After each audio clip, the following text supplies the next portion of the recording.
Good evening, everybody. Hey, Ron. Good to see you, man. How's Camille doing?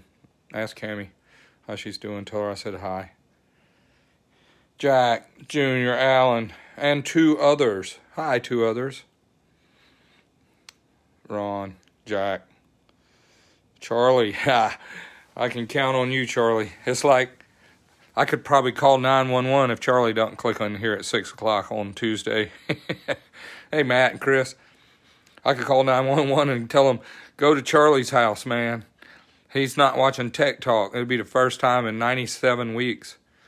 Thank you so much for being so faithful with this.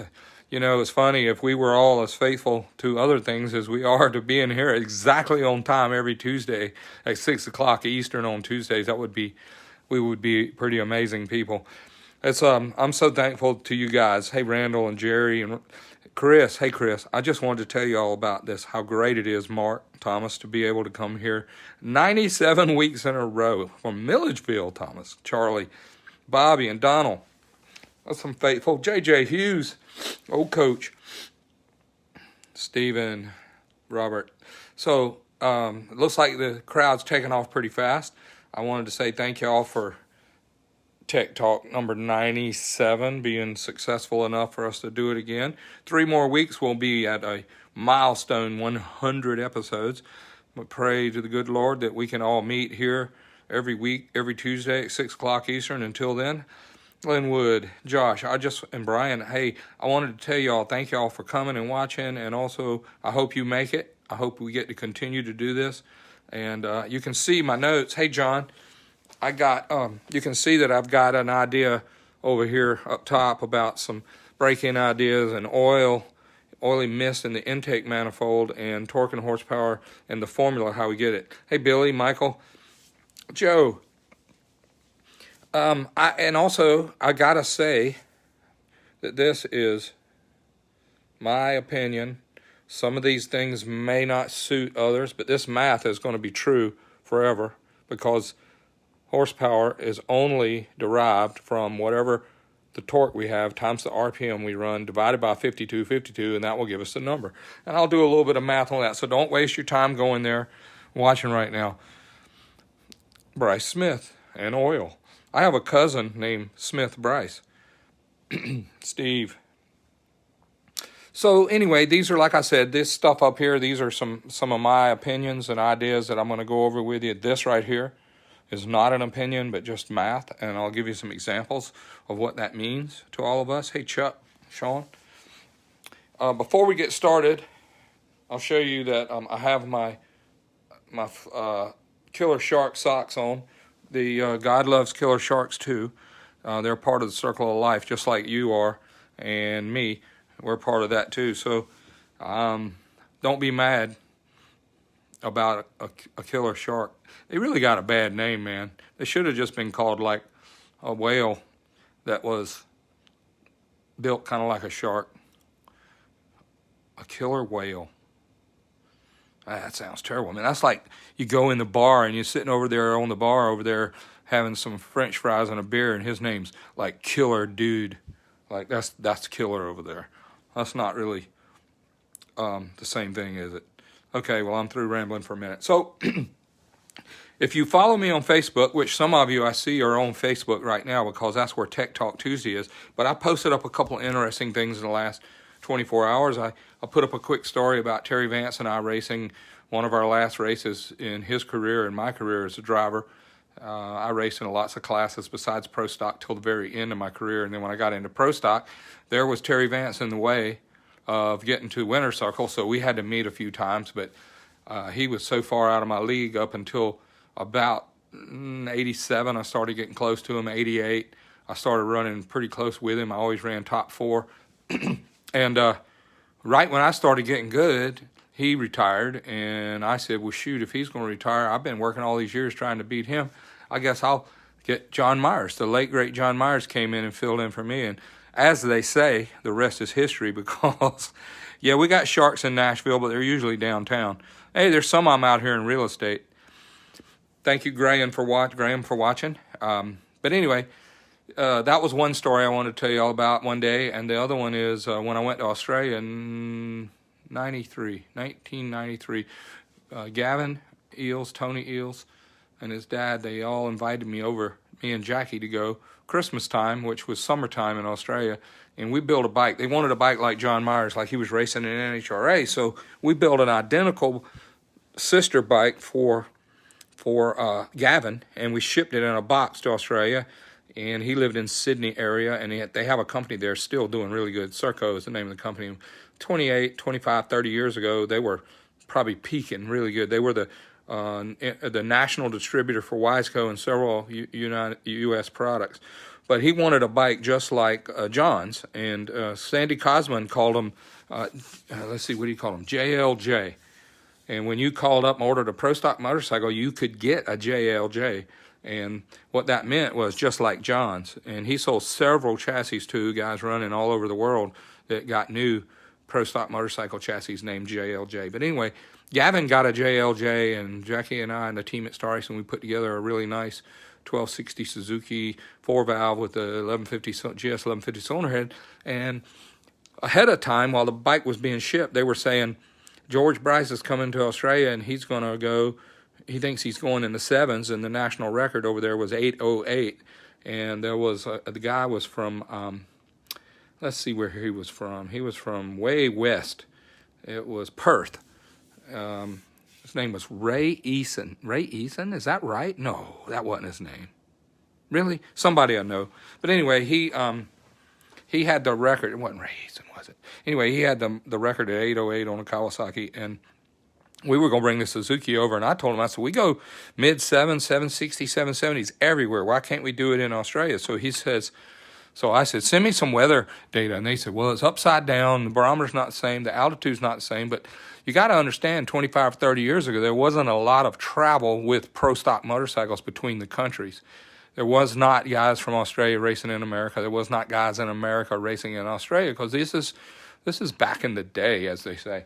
And we put the thing in a box, went over there, and they said, guess what? You can't run your Mickey Thompson 10-inch tire in Australia. You have to run the 8.5 Mickey Thompson, or the Goodyear, the 8-inch Goodyear. And I said, okay, we can do that. And that's going to slow us down a little bit. And then they said, yeah, but we don't have concrete. We only have asphalt. So they have no prep asphalt. So we had to race in the 7s, excuse me, on the asphalt in Australia. And they had a beautiful racetrack. It was, I think, the one that we went to one at Eastern Creek and tested. Then we went to one in, where was that? Down in South. Where was that called? Calder Park. And it was a big event. I didn't realize how big it was, but there were a lot of people there. It looked like Indy or the World Finals in America. There were so many people there. And they had a circle track there that just blew my mind. They had stock cars that raced there and all kind of cars that raced there, but they drove on the wrong side of the car, excuse me, and they didn't go left turns. They went right turns. So when they ran the big oval track, like the NASCAR tracks, they were all going, I think, clockwise. And in America, we were going counterclockwise. And also what I learned when I got there is the toilets flushed backwards. That was really weird for me, because you got to remember, man, we were just kids, from South Georgia, South Carolina, and we didn't know all that stuff. But I hope y'all can hear me okay, because I'm rambling. But so they said, the weather wasn't good enough. It was going to be 100 degrees at Christmas time, and that was like 4th of July in America, kind of, sort of. And it was when the Earth had tilted its axis to where we were in wintertime and really cold in North America. In Australia, they were proudly stuck closer to the sun at that part of the year, and it was hot. I mean, literally hot there. And the beautiful people that had us stay with them, they didn't have air conditioning at home, so Jackie and I were really, really hot. Like, we had to take the sheets and put them in the bathtub and wet them down and wring all the water out, and then we went to Kmart and got a fan, an electric fan plugged in the wall, and let the fan blow on wet sheets so we could sleep, because we didn't know how to live without air conditioning back then. Anyway, just me rambling, I'm sorry. But anyway, we went to the track, and everybody was so apprehensive because we were going to go. We thought we were going into 7s, and everybody was going into 8s. And there were about 32 Pro Stock motorcycles entered, and we unloaded off the truck. I went a 789 off the truck. Right off the truck, 789 with the little tire on the asphalt.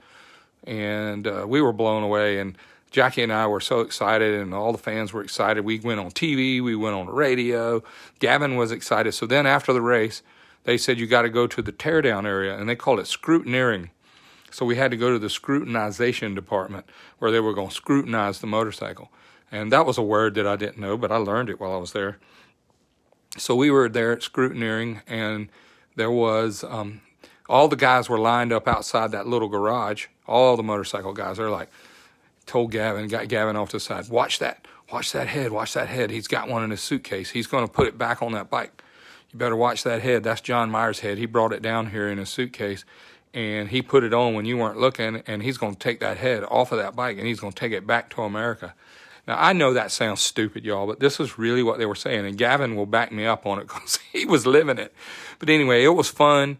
We met so many friends that have lasted a lifetime, and they gave me a ring, y'all. They gave me a ring that said 7. It was the first in the 7s in Australia, and it was fun. I still got the ring. Haven't unpacked everything yet, but I'm not going to spend any more time on that. I just want to share you. If you look back on my Facebook page and you see Gavin and I working on the dyno, that was because of what we were doing, getting ready to go run there. So that's fun. I have been blessed to travel the world to win races in Australia and set records in Australia and set records in Europe. And Jackie and John Myers, and God bless all of them, man, we got to race all over Japan and all over the world. So it was good. And I'm not done yet. I'm just retired. And before I move into the subject of the day, I want to tell you all a little bit about retirement, because I've been getting a lot of funny remarks from people like, wow, retirement sure is good for you. Retirement. Look, I retired from working at Star Racing every day. I didn't retire from loving tech talk or loving racing or loving engines. I love that stuff. I eat, drink, and sleep and live trying to figure out how to make more horsepower. And since I've been blessed with a beautiful 4 or 5 decade career of learning and tearing up stuff, it's one day, I guess it was 2014 or 2015 when I was saved, and gave my life to Jesus Christ and changed everything in my life. I realized that I need to share this info because it's useless if I just took it to my grave, and it wouldn't be any fun. So now I've really enjoyed the last few years sharing these stories and these ideas, and it helps them relive a little bit. It helps engage the people that were involved, and my new friends and family and followers and frenemies that are on here get to hear some of the stories they didn't know about. And if you've already heard these stories, I'm sorry you have to hear them again. You can always tune out. I don't recommend it because it'll be good. But anyway, I'm going to spend a minute here talking about break-in ideas. Now, these are opinions. I'm going to go back and tell you that again. This is my opinion. Everybody does it different. I think when I got my new Harley, the book said for me to ride around really easy like Grandma and Grandpa, and don't run the same speed, and not to rev it up. And I got to ride around like a little sissy for 500 miles. Well, in my opinion, y'all, I'm sorry, but I really believe this is dead wrong. We shouldn't run it hot. We shouldn't over rev it. We don't want to go near the rev limiter. We don't want to stress any of the parts, but we have to put some pressure on the rings, because the new Milwaukee 8 and lots of the new cars, I know specifically some of the LS engines, the new Corvettes and some of the Cadillacs and some of those really high performance cars, they have teeny weeny little rings, and they have highly developed cylinder wall finishes and highly developed pistons.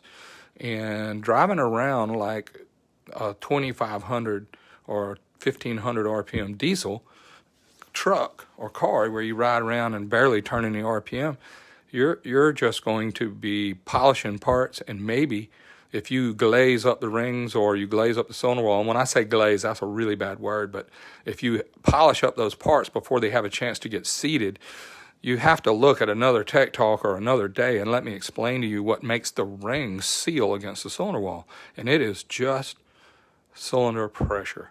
It is combustion cylinder pressure. So back in the day, when you had a 65 Chevelle or a 428 Mustang or something cool like that, or a GTO, those cars had giant giant rings. They were really wide, they were really thick, and they had unbelievable tension to them. And we used to hone them over at the machine shop where they implement hone. They would just put these big old hones in there and scratch them up good. And anything would grind up the rings to seat then. It would take a long time for the rings to seat because you would have to burnish the finish of the rings and burnish the finish of the cylinders in order to get there. But that's not how we do it in 2021 or 2020 anymore, because now we have beautiful cylinder bore finish. You should, if you don't, and you should have some really nice high-quality rings that have very narrow face, very narrow contact, barrel finish, and they have very little tension on them. So cylinder pressure is what blows that ring out. So we learned this not because we were the best engine builders in the world, but when pro stock engines, pro stock motorcycle, pro stock cars, and circle track cars, we learned that we needed to seat the rings up quick. So we would put it on the dyno, and we do a heat cycle. That's 30 seconds, cut it off, let it cool, fire it up again, run it 30 seconds, cut it off and let it cool. Then we would turn it 5,000 RPM, check everything. Then we would run it 7,000 RPM and check everything. And then we'd take it apart and look at it. And if the pistons and the rings and the cylinder bores looked new and there were no parts hitting or tagging or stretching or banging or clicking or clanking, we would put the thing together and literally hammer it. I'm talking about if we were going to turn the engine 13,000 at the racetrack the weekend, we would put that thing on the dyno and floor it and turn it 13,000 RPM.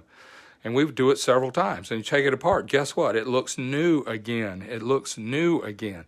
So I'm not telling you to get your new Harley and go out there and warm it up 3 times to 30 seconds and then go out and hammer it to the rev limiter. No, I'm not. But this is how I broke in my new Milwaukee 8, and I expect it to really turn out great, like all the other 1,000 engines over my career that we built at Star Racing, and I helped other people develop and build, is I went out and rode it. When I left the dealership with it, I put it in third gear. At 2,000 RPM, I floored it. I'm talking about full lock. And at 4,500, I lifted. Went slowed down again when there was plenty of room, third gear, fourth gear, went out on the freeway, and I floored it. And I held it to 4,000 RPM, and I lifted.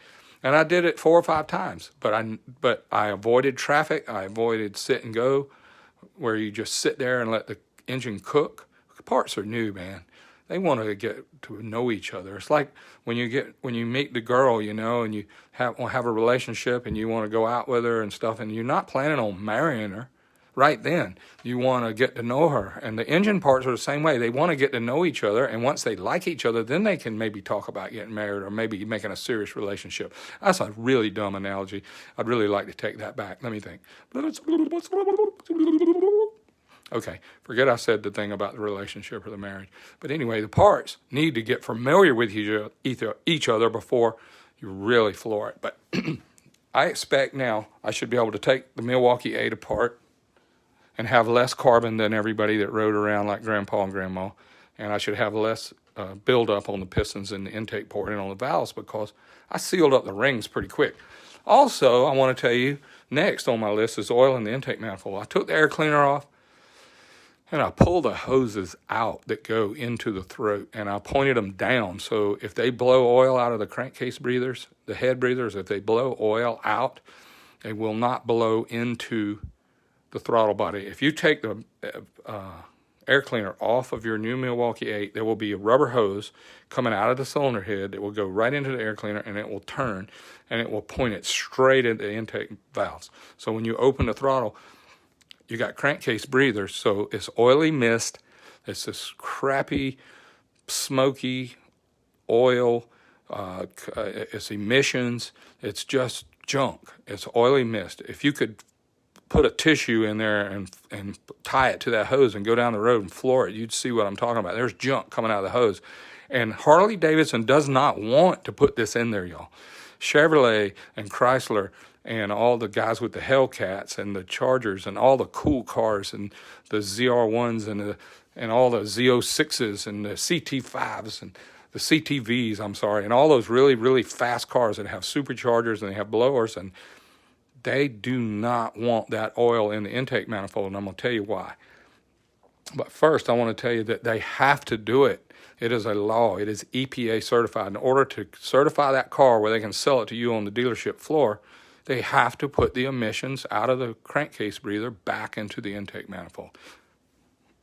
Oil in the intake. This is the dumbest thing an engine builder or an enthusiast or a gearhead or somebody like me can do, is to take oil in a Windex bottle and open the throttle blade up and take the Windex bottle full of oil and squirt oil in there.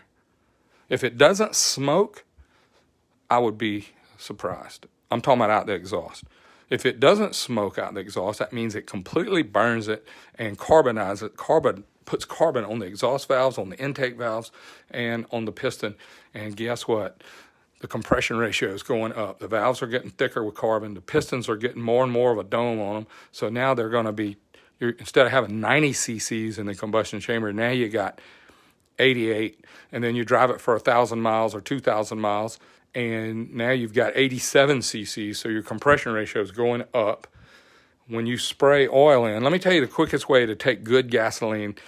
Go to the pump, buy 91 octane gasoline, and go to the pump and buy 91 octane gasoline and pump it in your new car, your new Corvette, your new Hellcat, your new CTSV, whatever you got, Milwaukee 8, anything that makes high compression at low RPM.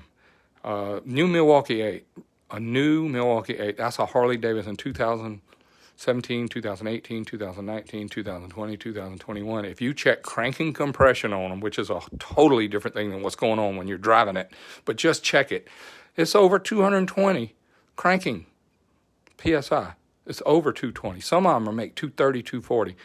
And that means it's going to spark knock. It's going to ping. It's going to knock. It's going to go. It makes a knocking noise, and you got to put good gasoline in it if you're going to crowd the throttle at low RPM. And when I say good gasoline, I'm talking about high octane. Now, take the high octane gasoline, the 91, 92, 93, or whatever you put in the tank, and then take a little bit of motor oil and shake it up in some gasoline in a Windex bottle and squirt it in there. Spark knock, crack, crack, crack. You can hear it. People say my valves are rattling. No, they're not. Your pistons are hammering. You've got this noise coming from a real 5-pound sledgehammer banging on your piston. It's beating the rods out of it. It's beating the crank out of it. Don't let your motorcycle spark knock. So I'm trying to tell you now, pull the oil hoses out, put them into a catch can, put them into a breather. There's guys out there selling some really cool crankcase ventilation systems, selling breathers and stuff, but I'm not talking about that. This is definitely a different story. Yes, you can reduce what comes through the cylinder head breathers by putting a Trask, a fueling, A1. There's a lot of guys sell some cool stuff to ventilate extra pressure out of the crankcase, but you shouldn't have a lot of pressure in there, y'all. If your rings are sealed up nice and you're not spark knocking and you're not rattling and you're not overheating, you don't have a lot of crankcase pressure. When you have crankcase pressure in the engine, excessive crankcase pressure, that's not cylinder pressure. Cylinder pressure is from this top ring up. Crankcase pressure is from this top ring down. And if you've got a lot of pressure in the bottom end, people think it's from this piston going up and down. It's not. It's because of this ring is leaking. It's got 1,000 PSI on top of the ring when the piston's going down on the power stroke, and some of that pressure gets by this ring. And if you have no pressure in the bottom end and you just let some percentage of 1,000 PSI go in the bottom end, guess what? It's puking oil out of the base gasket. It's puking oil out of the head breathers. It's puking oil out of every crack, nick, cranny, gap, anything you can come up with on your engine. So that's why they sell so many breathers, crankcase breathers and stuff. But that's not what causes it.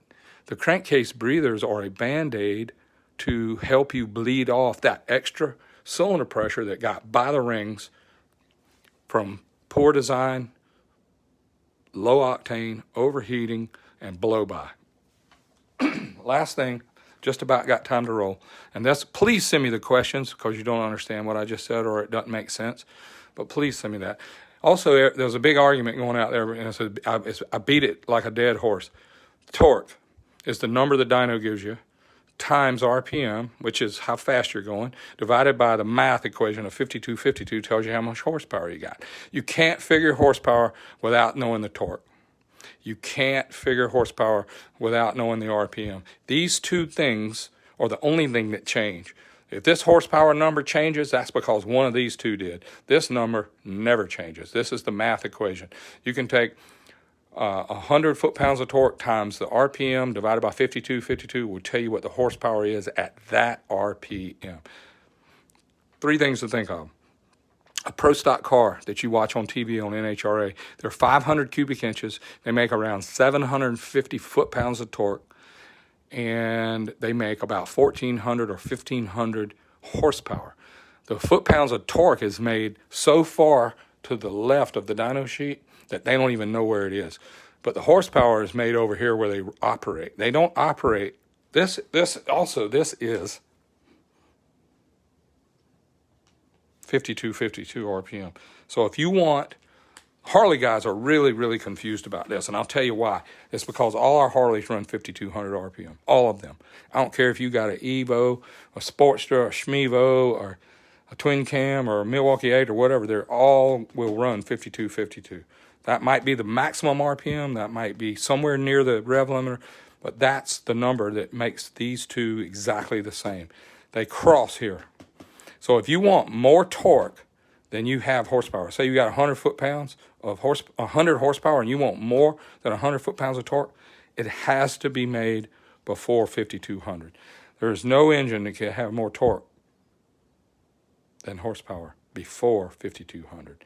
If you want more than 100, if you got 100 foot-pounds and you want more horsepower than 100 horse, you got to do it to the right of the dyno sheet. Great example. Pro stock motorcycles that I raced for 40 years. They make today, the ones that are winning that go 670s now, they're making almost 400 horsepower. And they make only 160 to 170 foot-pounds of torque. Four cylinders. I'll tell you how much the Matt Smith style S&S Harley, whatever they're called, Buell EBR is what they make. They are 160 cubic inches times 1.5 equals. They make around 240 foot-pounds. And the only reason I know that is because 1.5 foot-pounds per cubic inch is almost the limit. Torque is controlled by cubic inches because if you have any engine like a big, what's a Kenworth? A big old Caterpillar, 900 cubes times 1.5. Yeah, 1,350 foot-pounds. It makes 1.5 foot-pounds per cubic inch. Do the math if you want to figure out how much horsepower you got. Pro stock cars make 3.1 horsepower per cubic inch. 3.1 horsepower per cubic inch times 500 cubes equals. Oops, they make 3 horsepower per inch. My bad. 500 times 3 equals 1,500. Yeah. Pro stock motorcycles like Suzuki 4-cylinder, they make 3.5 times 113 cubes equals 395 horsepower. Anyway, this math limits. Do we want to make more power than that? Do we want to make more torque than that? Yes. But anyway, that's an idea. I wanted to share that with you. That's all I got. I see we got a good crowd on here now. Hate to leave you. But Tech Talk 97 is in the books from beautiful Hendersonville, Tennessee. May God bless y'all. Take care of each other. Look after each other because we're all we got. God bless y'all. Amen. Good night.